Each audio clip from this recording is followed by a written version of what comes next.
Welcome to the Jesus Lives channel. Today we're sharing an exciting historical discovery, the Gospel of Mary, a manuscript that sheds new light on the life and faith of the mother of Jesus.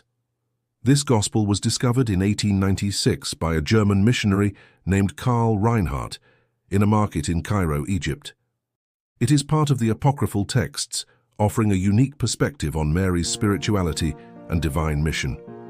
I invite you to join us in discovering the words that express Mary's grace, courage, and devotion. May this account renew your faith and bring your heart closer to the love of Christ and His Blessed Mother. If you haven't subscribed yet, take a moment to do so and activate notifications to continue receiving inspiring messages. Let's discover more about our faith together.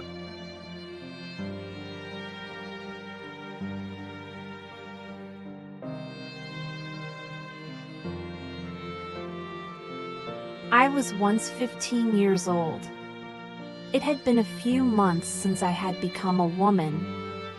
I remember, despite so much time and so many events that have passed, the tenderness of my mother, Anna, and the gentle firmness of my father, Joachim. That day was a Sabbath.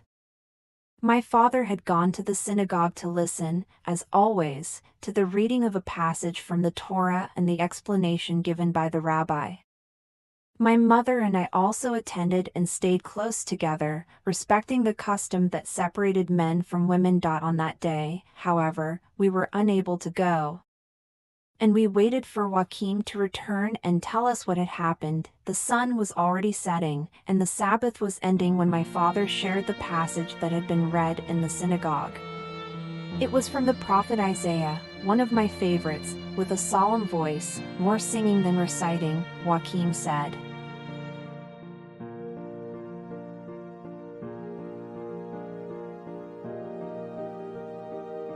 "How beautiful upon the mountains are the feet of him who proclaims peace, who brings good news, who announces salvation, who says to Zion, 'Your God reigns.' A voice. Your watchmen lift up their voices. They shout for joy, for with their own eyes they see the return of the Lord to Zion. Break forth together with joy, O ruins of Jerusalem, for the Lord has comforted his people and redeemed Jerusalem." Regardless of this, my father explained to us what the rabbi of our village, Asaph, son of Korah, had said. He was a kind man, elderly, yet always affectionate with everyone, especially with the children. For this reason, I always listened to him attentively, even pausing my games with my cousins whenever he passed by, as we all wanted to kiss the hem of his robe. Joachim told my mother and me that Asaph had been concerned that morning. The news coming from the towns that housed Roman garrisons was not good. Reports spoke of unrest among some of our people, and there were even rumors that far-off Jerusalem was filled with unease. Some rabbis were saying that the coming of the Messiah might be near. Based on a certain prophecy that referred to his birth in Bethlehem, the city of David, Asaph, calm as he was, did not wish to alarm his listeners, among other reasons because, as he reminded them that morning, similar news had circulated ever since the Romans occupied Israel and even earlier, under the Syrian rule of Antiochus. Nevertheless, my father remarked that on this occasion, the voice of our rabbi seemed less calm than usual, and his calls for peace of mind were less convincing. Something was stirring, and people like Asaph, my father, and my mother sensed it, though they did not know exactly what it was. That was why the rabbi had chosen the passage from Isaiah, to deliver a message of peace and hope to the people of our village. If the Messiah was indeed coming, as some were saying, we should remain calm, for his arrival would be that of the Prince of Peace. Any other reaction would ultimately be a lack of trust in the Almighty, in whose hands our lives always rest. These things always stirred enthusiasm in my mother, Anna, and me.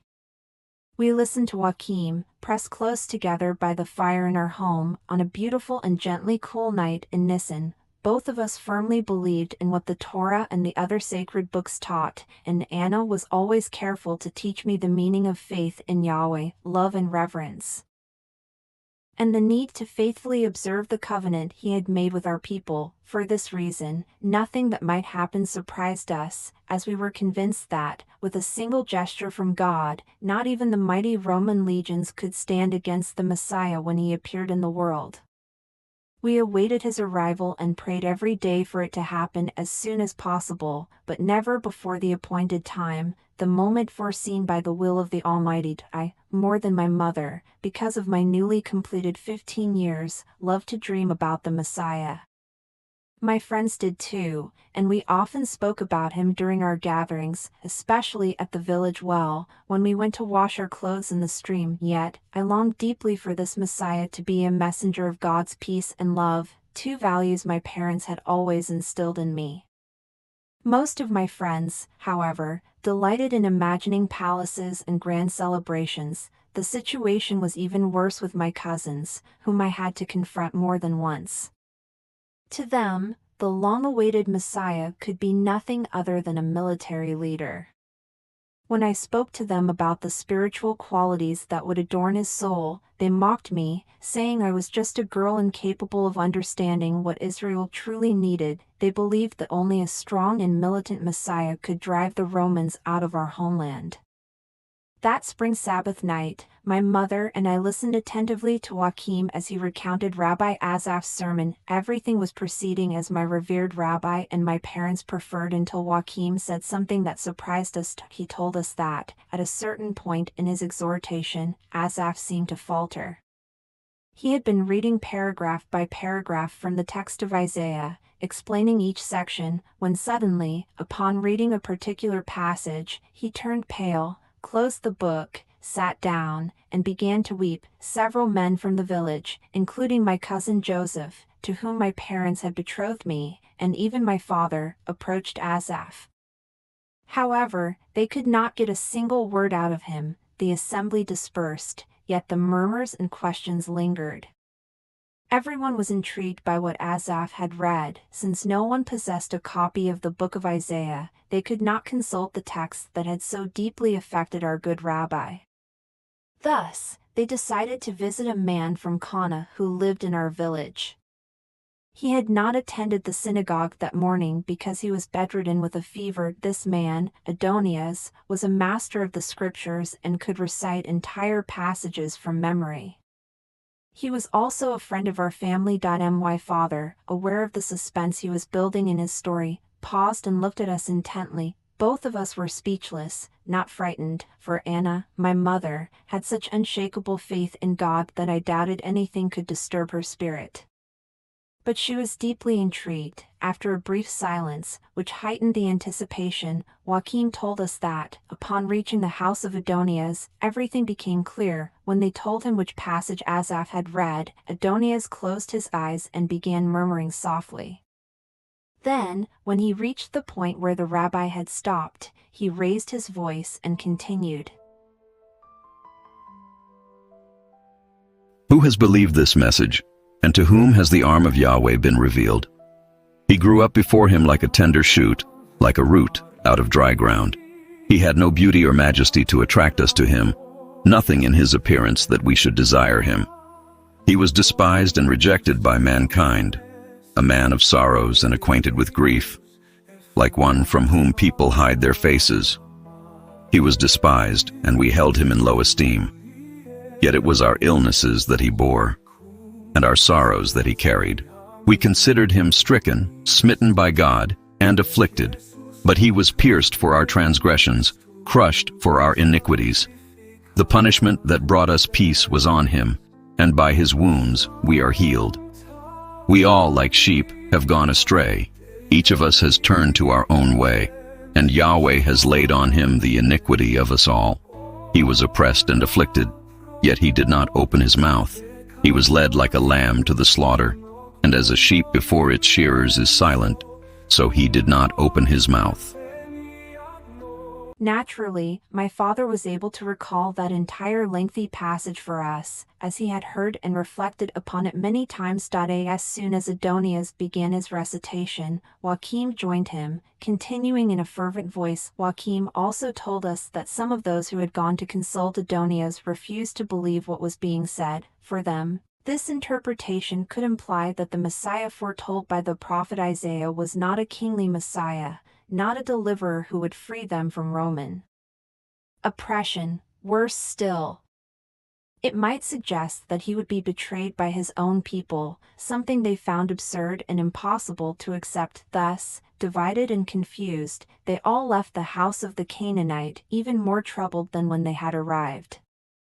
My father and Joseph, my dear cousin and almost my husband, returned together, climbing the hill to our house, where Joseph left my father, not without first asking him to greet me on his behalf, which always made me blush. The problem was that they both agreed to recognize that Adonijah had not made a mistake in the text and that, possibly, the Lord Almighty had sent some sign to our Rabbi Asaph, which surprised him to the point of leaving him speechless. We are living in sublime times, times of God. We must not be afraid, for the Lord never abandons his people. However, we must pray fervently that his divine will may be done at every moment. Thus spoke my father, concluding his story, and since it was late, it was time to go to bed. I obeyed immediately, helping my mother with the last of the household chores, and then went to my room. I could not sleep. Outside, the crickets were singing.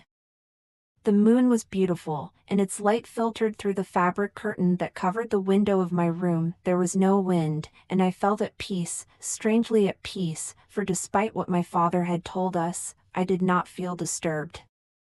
Yet, I could not sleep. I began to pray.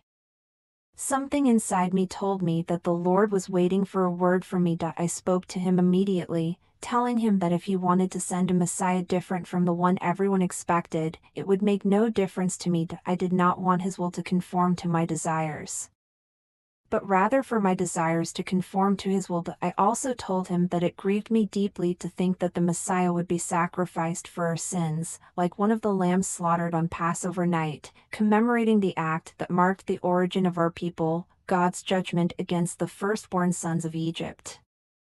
I could not understand how a Messiah could come and fail in the end. The arguments of my friends, cousins, and ancestors, except my parents, seemed logical and reasonable to me. I thought it made sense that God would intervene on our behalf, as he had done in the past during the time of the judges or kings, raising up a powerful leader who would restore freedom and greatness to our nation. However, like my parents, I found no joy in imagining the scenes of war, violence, bloodshed, and devastation that would inevitably accompany such freedom, no matter how glorious it might be. Furthermore, and this made things even more disconcerting, it seemed strange, and even more extraordinary, that the Messiah should have to suffer for all of us, even though he was innocent and concerned for us. I felt strongly that the Lord was expecting something from me that night. My answer was affirmative. I told him that, on my part, things would be done according to his will and not based on my calculations or expectations. Therefore, if he, Yahweh, decided that events should unfold according to his plan, I would accept it, and as in previous blessings, I would offer to help in any way possible, knowing in advance that whatever I did would be very little, young as I was and soon to be married. That was when everything happened. I had not yet said my final yes when my small room suddenly filled with light. I was kneeling, my modest clothes folded above my knees to keep them from tearing. When he appeared, I confessed that I was not frightened.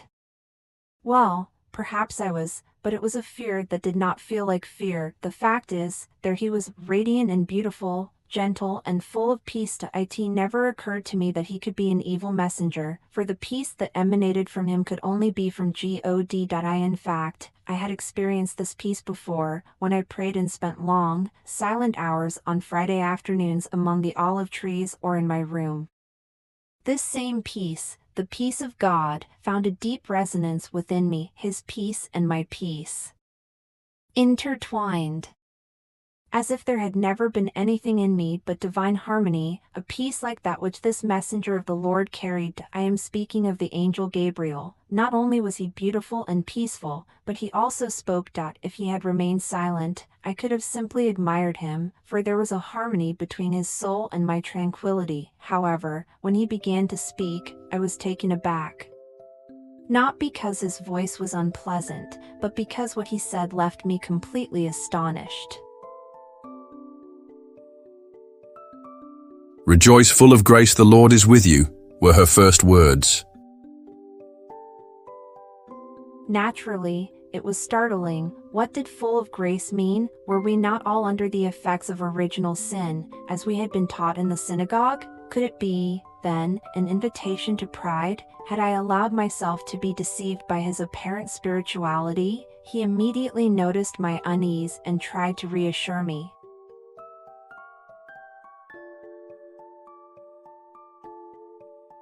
"Do not be afraid, Mary, for you have found favor with God. You will conceive in your womb and give birth to a son, and you shall name him Jesus. He will be great and will be called the Son of the Most High. The Lord God will give him the throne of his father David. He will reign over the house of Jacob forever, and his kingdom will have no end." That was when everything happened. He said, "Do not be afraid." But what followed was even more serious and unsettling. Without a doubt, being accustomed to responding with a yes to everything God asked of me, and already having the intimate certainty that this was his messenger, I did not even think about the problem I was getting myself into or the consequences that could result from the fact that I was, in one way or another, already married, or at least betrothed, to Joseph. I was just about to say yes when the sixth sense that women possess led me to ask a question, a kind of test to make sure that, in truth, it was the Almighty Lord who had sent this messenger. I asked him, "How will this happen, since I do not know a man?" This was not a trivial matter. For me, it was fundamental. In fact, either this point would be clarified, ensuring that I would not be forced to do anything that was not in accordance with the precepts of an honest young woman, or I could not be sure that what was being offered truly came from God. God could not contradict God. God could not have planted in my soul, throughout my entire life, a need for purity and consecration only to later lead me down contradictory paths, and since what I had received without a doubt was from him, then what was happening now, if it also came from his hands, would necessarily have to be in perfect harmony with what had come before. The angel Gabriel knew how to dispel all my doubts. "The Holy Spirit will come upon you," he declared, "and the power of the Most High will overshadow you. For this reason, the one who is to be born will be holy and will be called the Son of God." These final words set everything in its proper place. I would continue to preserve my virginity and my purity of soul and body, without having to go through situations that caused repulsion not only in me but in any honorable young woman. My parents had often told me that I should never accept the idea that the ends justify the means. Even though it was a commonly used motto, especially when it came to securing profitable deals or justifying violence against the Romans, the goal, in this case, was the highest one, or at least it appeared to be, allowing none other than the Messiah to be born. However, I wanted to be certain that both the means and the way things would unfold were righteous. Essentially, if this was not the case, I would immediately know that behind it were not the designs of God. The Lord does not contradict himself. He does not say yes today and no tomorrow. He is always a great, noble, and eternal yes.